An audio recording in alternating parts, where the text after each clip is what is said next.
Bismillahirrahmanirrahim. Assalamu alaikum, dear students.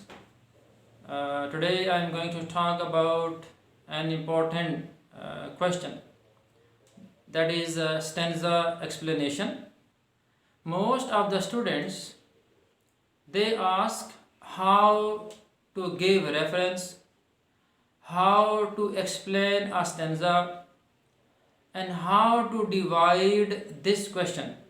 I mean to say, what are or what can be segments or parts of this answer. Majority of students, they don't know how to attempt this question. I am talking about stanza explanation. Stanza explanation का मानी है कि उस नज़्म के बंद की तशरीह करना इंग्लिश लैंग्वेज में. Stanza explanation has to be followed certain steps. Otherwise, you will not be able to get maximum marks. I mean to say, if I talk about the paper pattern of Rawalpindi board or other boards of Punjab, this question contains 5 marks. 2 marks, at least 2 marks, go for the name of the poet and title of the poem, and 3 marks are there for context and explanation. अच्छा, अब सवाल ये है कि how to attempt it in a befitting manner, how to attempt it precisely. सबसे पहली बात तो ये कि you are going to give reference of that stanza. आप इसको 2 अंदाज से दे सकते हैं. नेम ऑफ द पोएट और टाइटल ऑफ द पोएम को आप ऐसे भी कर सकते हैं कि this stanza has been taken from the poem The Rain, written by W.H. Davis.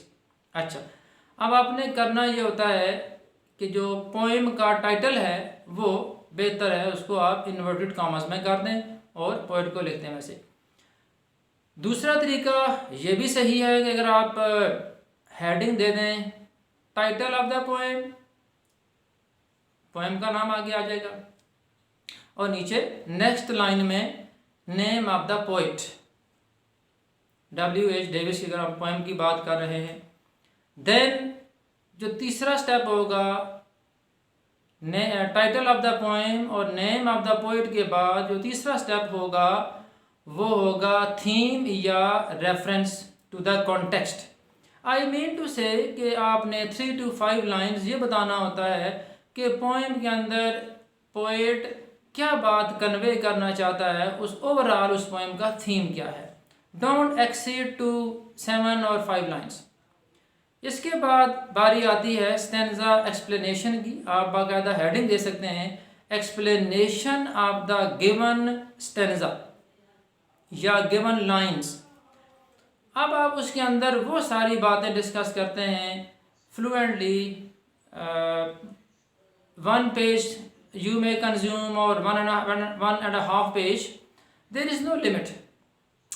कुछ ऐसे स्टूडेंट्स भी होंगे या होते हैं जो हाफ पेज भी एक्सप्लेन करते हैं. It is up to their capability कि वो किस तरह करते हैं. कोशिश करें कि आप 1.5 पेज या 2 पेजेस तक इसको लेके जाएं. एक्सप्लेनेशन में आप you give your own point of view, you highlight main points which the poet wants to convey to the reader. ये सारी बातें करने के बाद आप you may quote other poets as well, you may quote other poets as well. और stanza explanation करने के बाद व्हेन यू थिंक यार नाउ आई एम एग्जॉस्टेड, अब मैं कुछ नहीं लिख पा रहा या ये एनफ हो गया है, तो आप क्या करते हैं, लास्ट पॉइंट आप ये कर सकते हैं, हेडिंग दें या ना दें, आप जितना कुछ ऊपर लिखा होता है आप समरी ऑफ डिस्कशन के नाम से उसको कर देते हैं. आई होप कि आप इन पॉइंट्स को समझ गए होंगे और इन्हीं को आप फॉलो करेंगे। Thank you so much.